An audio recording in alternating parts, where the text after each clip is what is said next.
So this is Wednesday, June 3rd, 2020. I flew into Minneapolis yesterday. I guess for the previous several days, there's been rioting in Minneapolis over a man that was in police custody, and a cop kept his knee on the back of the neck for like 8 minutes and the guy died. And now there's rioting all over the country. So when I drove out of Minneapolis, I was going to go stop and pick up a few things, camp fuel and that. So I was going to Midwest Mountaineering, I think, or someplace like that. Had the GPS take me there, and as soon as I got there, I turned around and left. All the picture windows and all the buildings were smashed and boarded up, and it just looked really sketchy. So I just kept on going. Ended up driving up to Duluth and stopping at a place just west of Duluth to get my supplies. Drove into Duluth and got the groceries, and then ended up driving about another hour and a half to a little town called Tofte, T-O-F-T-E. It's right on Lake Superior. Stayed in a little motel there, and got up this morning, and it was already almost 6 o'clock. I didn't set the alarm, broad daylight. So took my time getting ready. For some reason, the last solo trip was the same way, that I was killing time. I don't know. Maybe anticipating starting the trip and having a little trepidation about it. Don't know. At any rate, ended up getting in the car and driving. It's about a 30-40 minute drive to Sawbill Lake, and went through all the procedures, wearing masks to get the gear, and separated by a barrier. It's kind of a crazy time with the COVID virus all over. But at any rate, got this nice little canoe, a little 16.5 foot Winona, is it a Prism? I forget what it is. Vagabond, it says. And it's probably 32 pounds, super lightweight. Started off, left Sawbill. It was a little bit windy, even by the shore, and I trimmed the boat to have the heavy pack in the front and the lighter pack in the back, but it was just feeling a little bit funny. So it was a simple thing of just moving that front pack, the heavy blue pack, further up in the bow of the boat, and then that must have settled it down. And since then it's been very stable, and right now you can tell it's about noontime now. There's not much wind to speak of, but there was times this morning where it was moderately windy, and a solo boat is always a little bit less stable, I would say. So I made a point of hugging the shore just in case. Get the map out and take a look here. So we start in Sawbill Lake and then head north. Let's see if this comes through okay. So we start here, headed north to this first portage.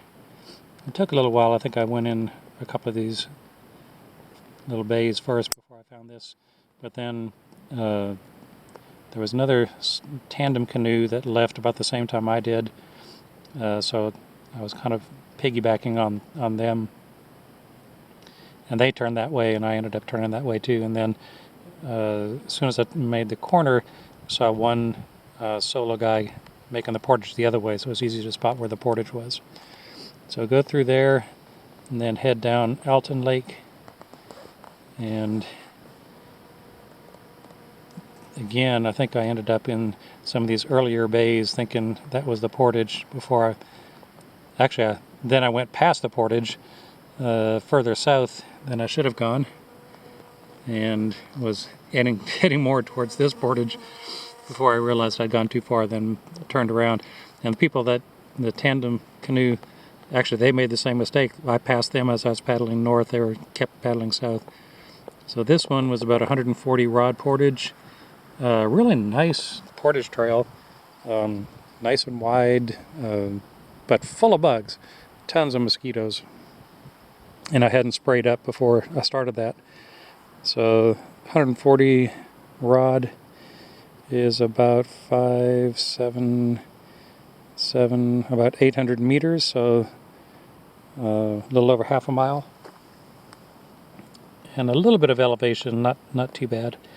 So when I got to the end of that, broke open the gear and found the DEET and sprayed up, and then had a very nice walk back, past the couple on the walk.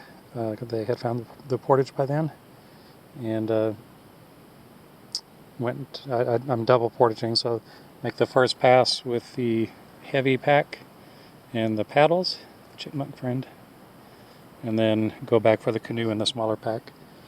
So went through there, and then what I've done here is just paddled through to this little campsite here to have some lunch.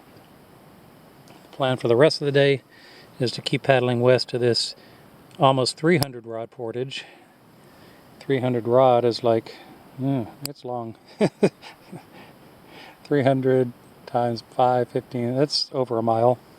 So take my time going through there, get into Grace Lake. We're in Beth Lake right now. Get into Grace Lake, and then couple little portages, I guess 3 different portages to get into Phoebe. So Phoebe would be the destination for today. This is just a gorgeous day. It's warm. It's probably about 80 degrees, and I'm sweating a little bit just sitting here on the shore. The sun's beating down. So hopefully my steak isn't cooking in the pack. I didn't have a freezer in my room, but I put it up against the coldest part of the fridge, and it actually froze during the night. So it should be really ready to cook by the time I get to camp. I get to camp fairly early. I might go ahead and cook it up earlier than later.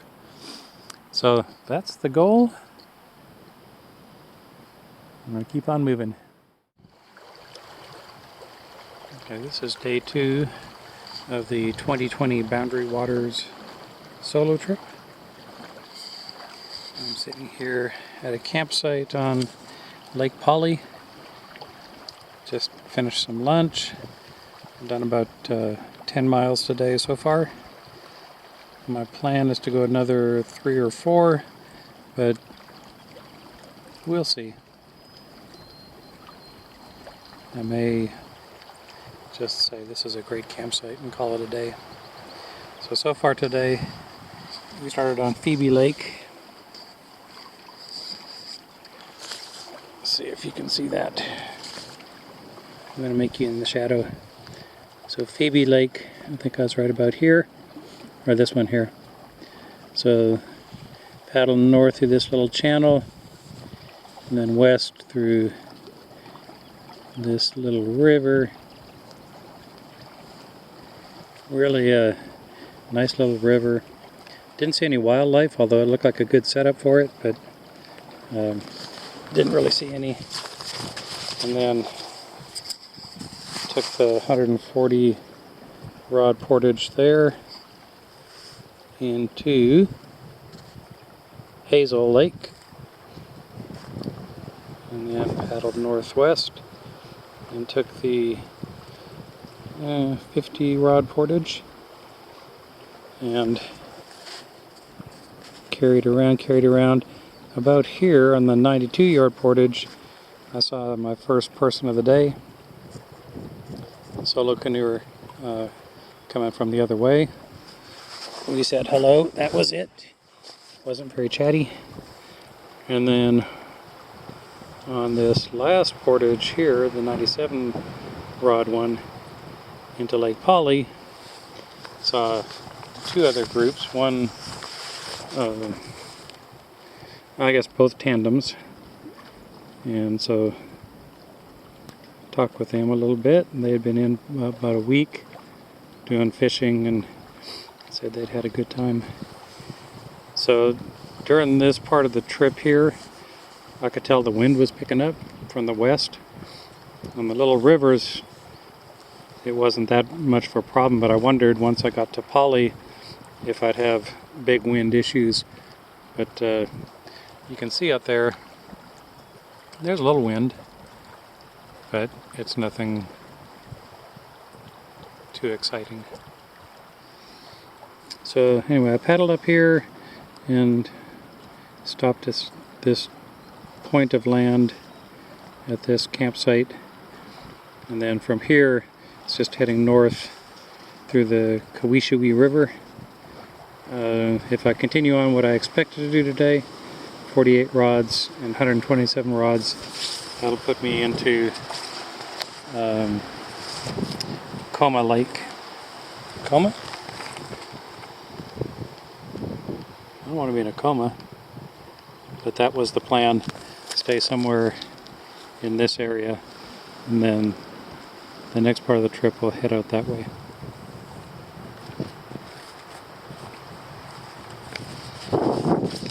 And keep my maps from blowing away.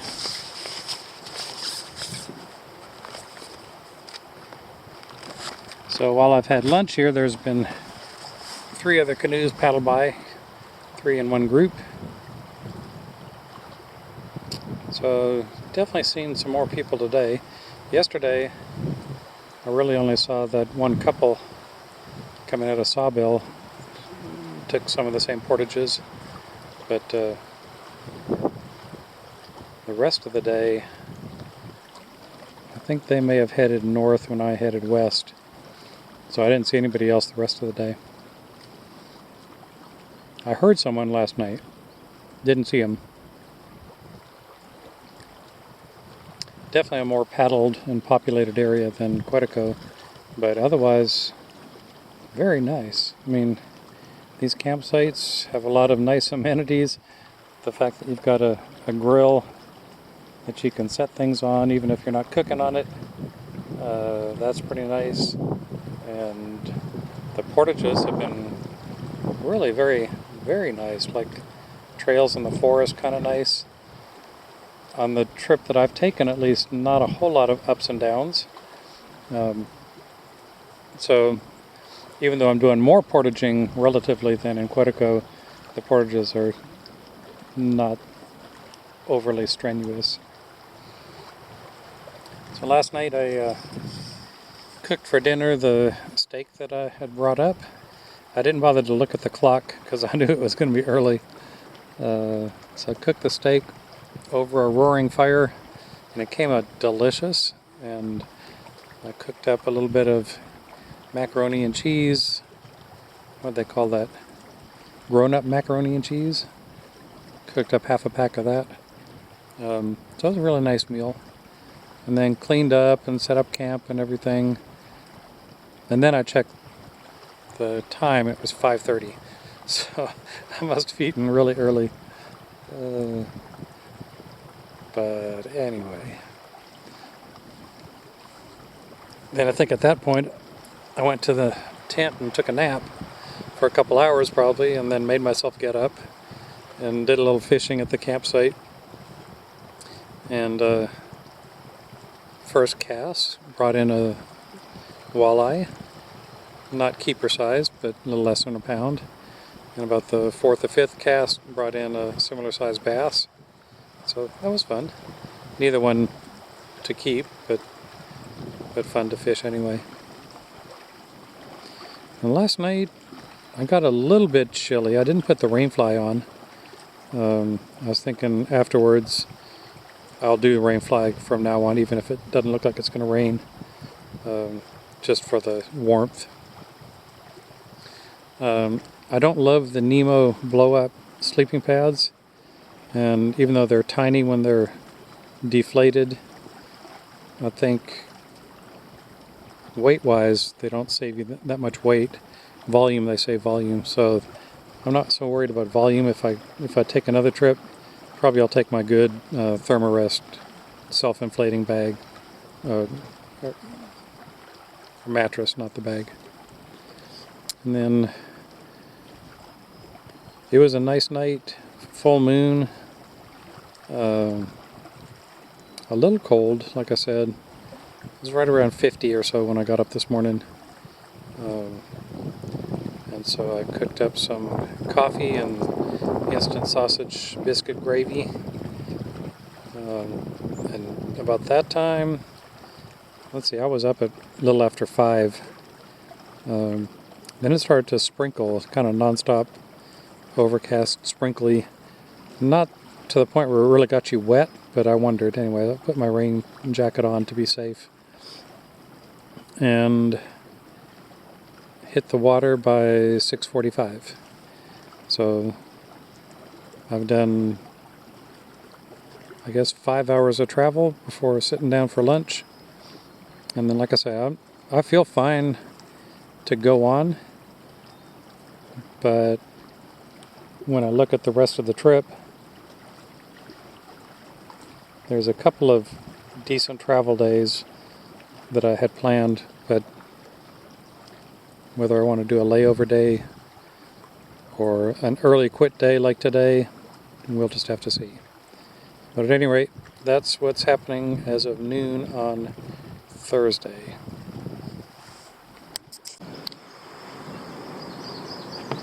So here I am on Coma Lake, Koma. This lake is divided by a little river with a nice little waterfall, kind of several cascading waterfalls. This is the lower part of it. It's probably about 8:30 or 9 o'clock. Very picturesque. We portaged around that one, of course. So we've had 3 or 4 portages already this morning. Generally short ones, but there was one that was about a half mile. The one right before then, it looked more just like a beaver dam. And it was. So I said, I can paddle down that, the water's high enough. And I got through the first part fine, and then there was another one which I didn't really appreciate.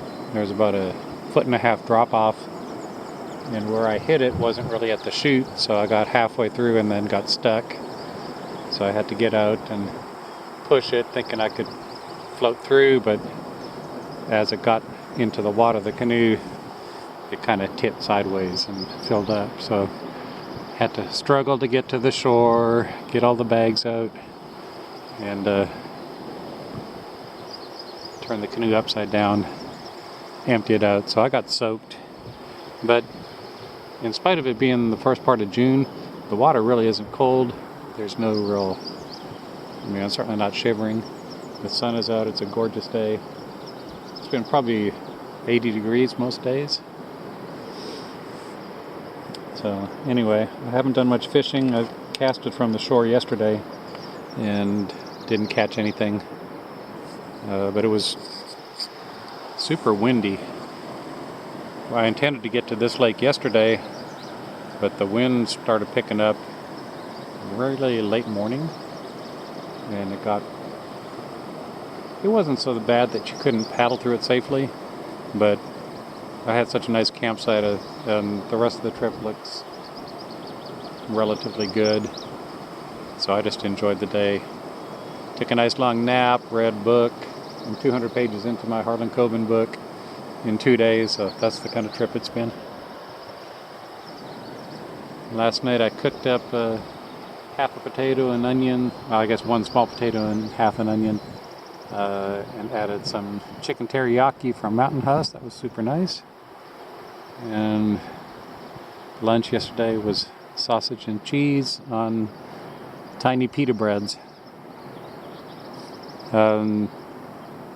It was a moderate night, probably 50-ish, no colder than that.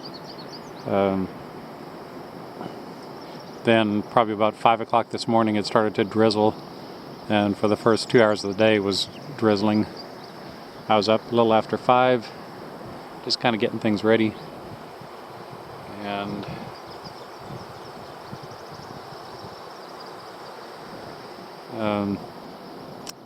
Just had some cold cereal and coffee for breakfast. By the time I hit the water, it was about 7 o'clock, maybe a few minutes after, and then it turned into a day like this. Where gorgeous blue skies, sun shining. So, except for me dumping in the river and getting soaking wet, it's been a pretty dry day. Anyway, at this point, I'm going to take my time. I'm going to paddle back to that waterfall, throw a line in the water and see if anything happens.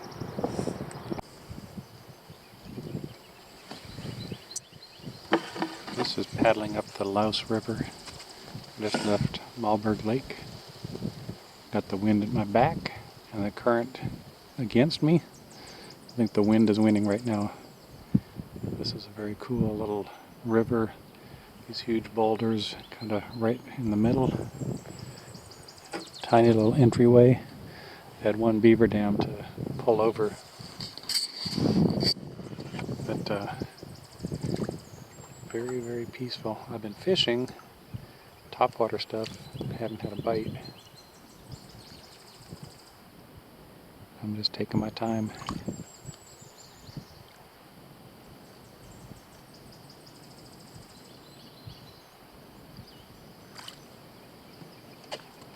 I'm gonna have to start paddling here.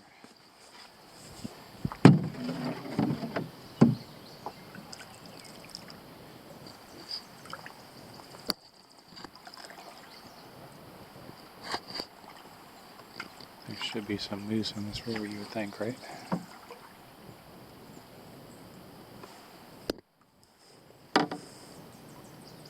It's gorgeous.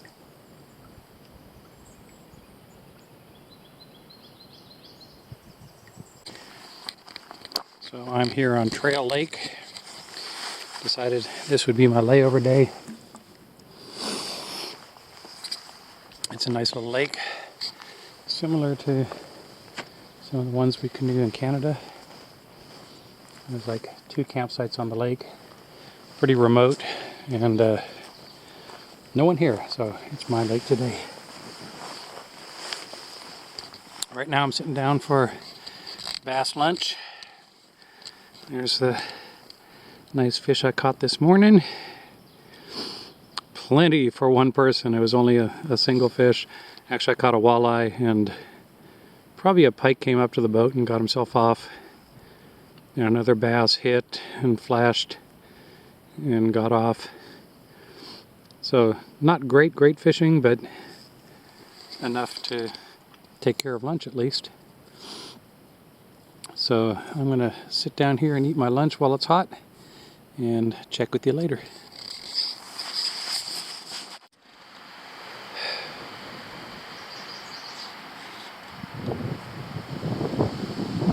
I am on Wine Lake, and I feel like whining. This is a special message to Jake. Next time I tell you I want to take a solo canoe trip, I want you to slap me. Today, Sunday, has been probably the hardest day I've ever done on a canoe trip. And doing it solo is just plain stupid. So, in a couple of months after I forget about today, like I said, Jake, I want you to replay this for me and tell me if I'm going to do another solo trip, it better be something more like a base camp with day trips. But when I called the outfitter, I said we had been canoeing in Quetico for almost 20 years and we were used to that. We like to get away from people, we like wilderness and wildlife if possible, and definitely no people. And the first thing she said was, well, you need to take the Louse River. So the Louse River, to get there you have to take the Lady Chains, which I did the first several days. And the Lady Chains was really just a lovely trip. Nice flat portages, it was all downhill if there was any incline at all. beautiful sunny days like this one is this afternoon. No wind. Beautiful, you know, the portages were easy. Campsites were beautiful. And then, so then the first part of the Louse River, let me see if I can focus in here. I don't know if that'll come out okay. This part was actually really nice. Very pristine and isolated. I passed a guy probably like around this portage here. Another solo guy. That's the first person I'd seen since I left the previous lake. Coma? Well, I went into Coma, but definitely the first person I'd seen that day. So I made it here to Trail Lake and stayed at that first campsite there. And really nice campsite up on the hill, good elevation. I put up the tarp because it looked like there might be some rain. And then me thinking efficiently at the end of the day, I said, well, let me take the tarp down because, you know, that's one less thing to have to do in the morning. And sure enough, it started to rain in the night. Sprinkled a little bit and then became constant. And it was light outside. Normally I'm up at 5 o'clock. I didn't check the time when I got up, but I just stayed in bed. It was cold, windy, and rainy, and I thought maybe I can just outlast it. But for several hours I kind of waited and nothing changed, so I figured a cold, wet day is might as well travel on that day. I'd already burned a layover day on Trail Lake, which was really nice. So this day the plan was to go from Trail Lake to Wine Lake, which I ended up doing, and according to my calculations it's only like 4.5 miles paddling but 5.5 miles of portaging. And there's 5.5 miles and then there's 5.5 miles. 5.5 miles sounds daunting to begin with, but I'll tell you, this portage out of Trail Lake, this 125 rod into the beginning, I guess, of the Louse River, or the middle part of the Louse River. Man, that was a bushwhack. The trail was so indistinct, almost indiscernible, and rugged. It took me so long to get through that one. That was the first portage of the day. There was a part in there where you're walking along and you come to this steep, like 45-degree down walk down to a little brook in the middle, probably like right about there where the water's going through, and it's rock, and so impossible to walk down. So I said, well, I'll just slide down with my pack. And I did, and ended up kind of a little bit in the brook. I thought, well, how am I going to get through here with the canoe? That's going to be even worse. But anyway, made it through all that. But like I say, there were so many places where you had to stop and wonder where the trail might be. It was a little concerning. So and then I walk back to get the canoe, and I get to that rock face again, and I take the canoe off and just slide the canoe down the rock, and then kind of hold on to the canoe as I slide down, and then continue on.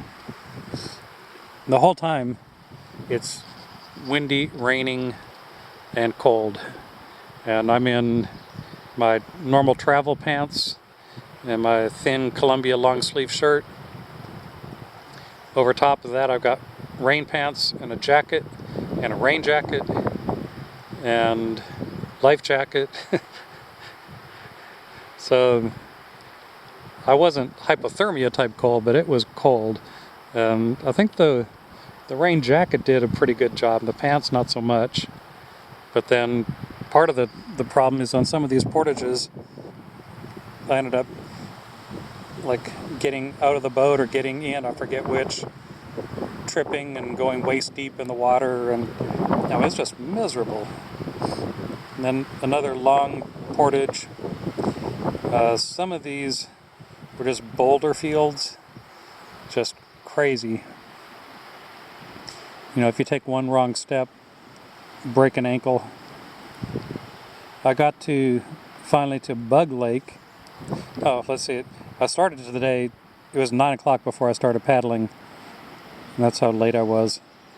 So, finally got to Bug Lake, and the wind was right in my face. It's right from the east or northeast, and it was pretty bad. Randy would paddle into it with not any question, but me solo in a solo canoe, I was a little nervous about it. So I waited, and you're waiting in the rain and the wind, and it's like, this is not a happy day. I kept praying for sunshine. So at one point the sky started to lighten just a little bit, and the wind cut down to maybe half what it was before.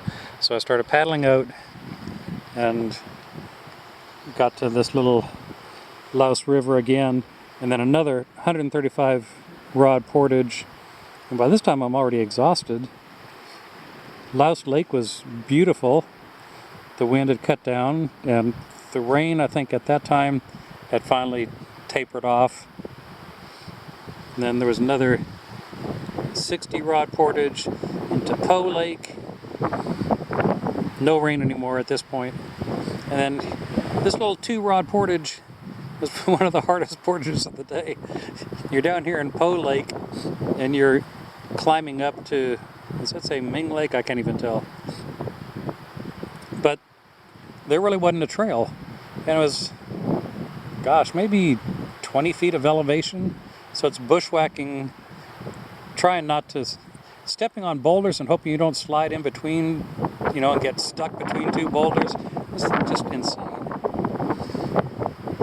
And then I got to finally to,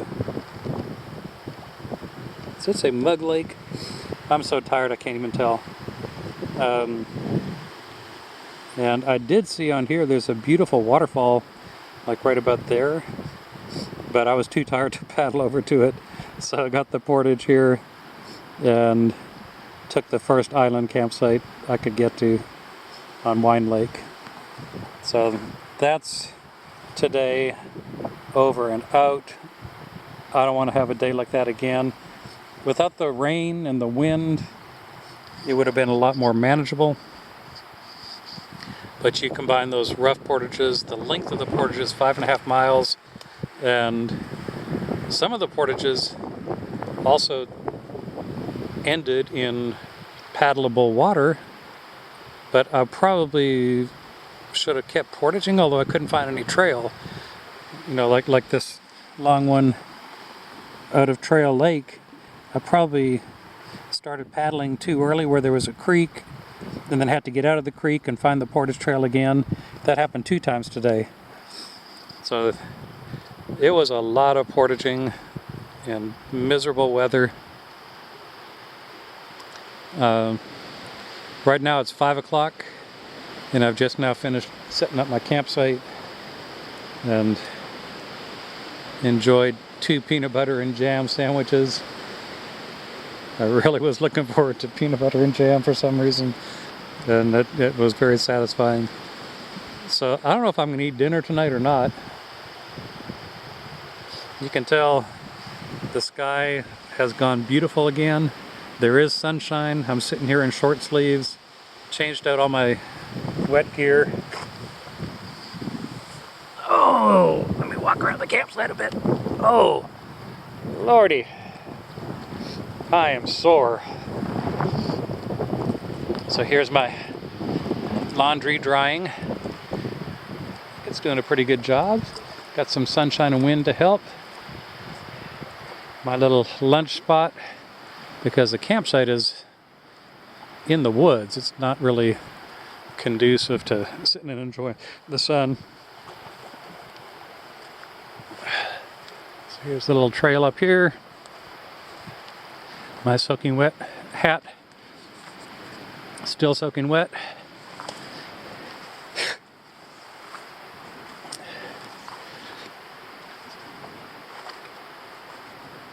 All the campsites in Boundary Waters have this nice steel grate. Ugh, now I'm hicking up. This steel grate, which is really nice.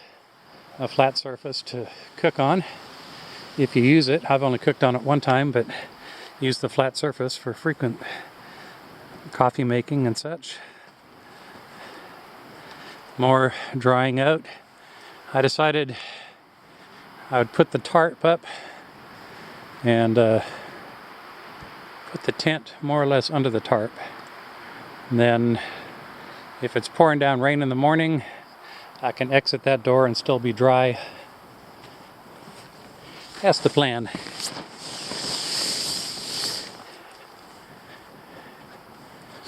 I haven't walked up this way yet. I assume this is the walk to the potty. And I tell you, having a can to sit on is almost worth paddling Boundary Waters instead of Quetico. Not to mention it's a lot cheaper. Let's see, yeah, there it is. There's the throne. Not bad, hey?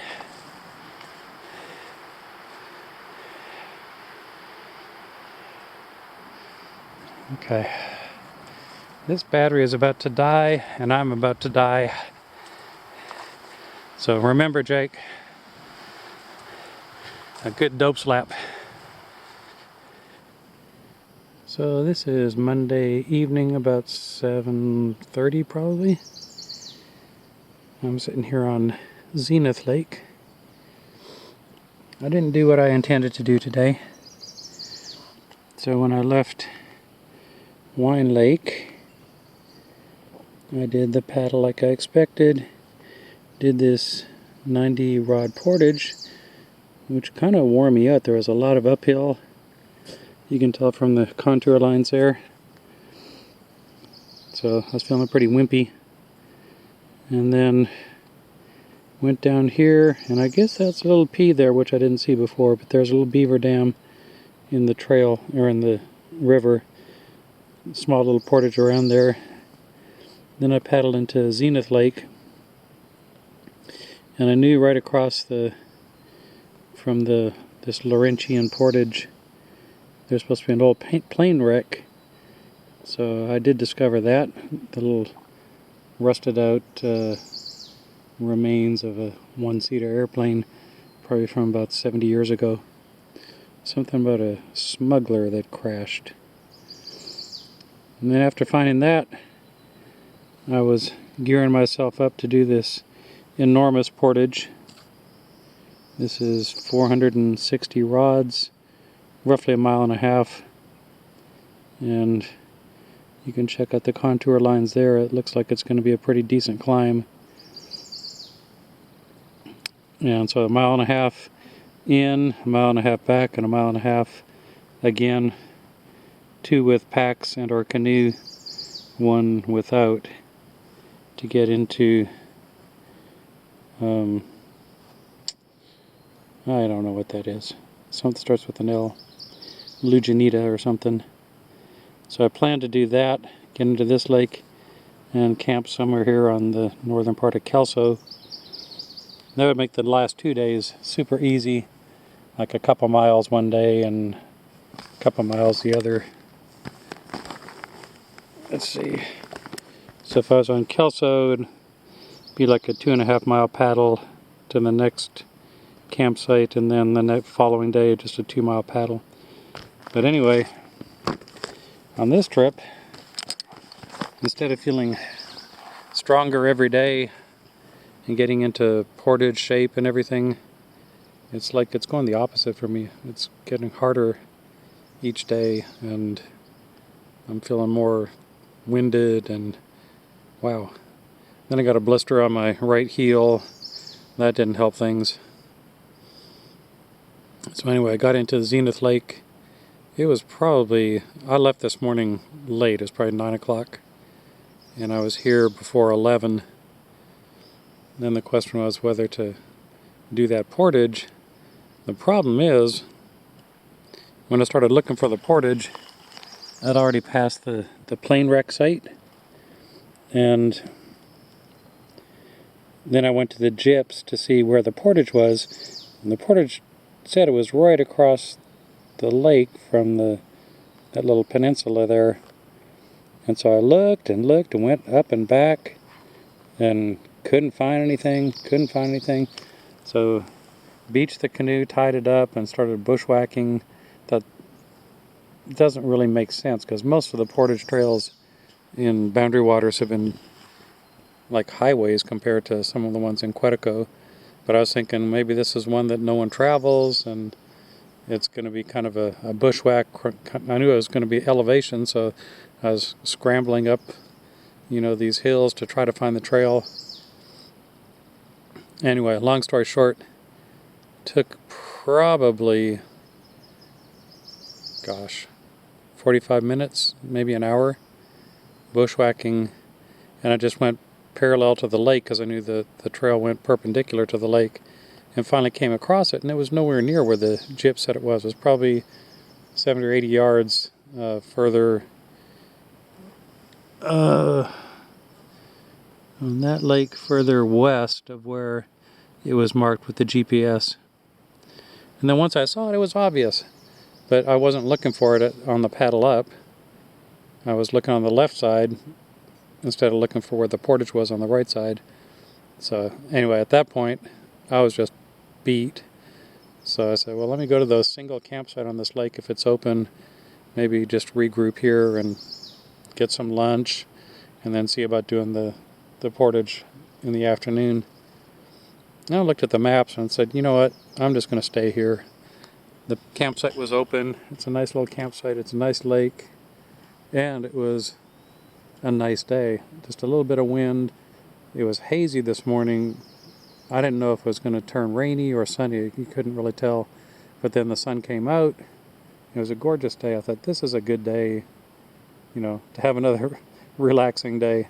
So I did, 3 travel days into trail, took a day off, 1 travel day, more like a half travel day to get here, took the rest of the afternoon off, and then now where I know where the portage is, my plan would be to attack that first thing in the morning, get it over with. I mean, it shouldn't be that bad. 5 miles basically, 4.5 miles, all told, should be 2 hours of portaging. But I just have to kind of take it easy and not do anything stupid. So then I'll get into Alton tomorrow, where I intended to be tonight, and then we'll just see where to go from there. Probably get fairly close to the take-up would be the ideal plan. This is Monday night, we take up Wednesday morning. So this is the first day I can tell you I've actually been hot. I'm sitting here at 7:30 at night and there's actually sweat on me. There's no wind. I don't complain about that because the last couple nights it's been cold and wet or just cold. So it's actually pretty nice to have a warm day. So that's it. We'll see what happens tomorrow.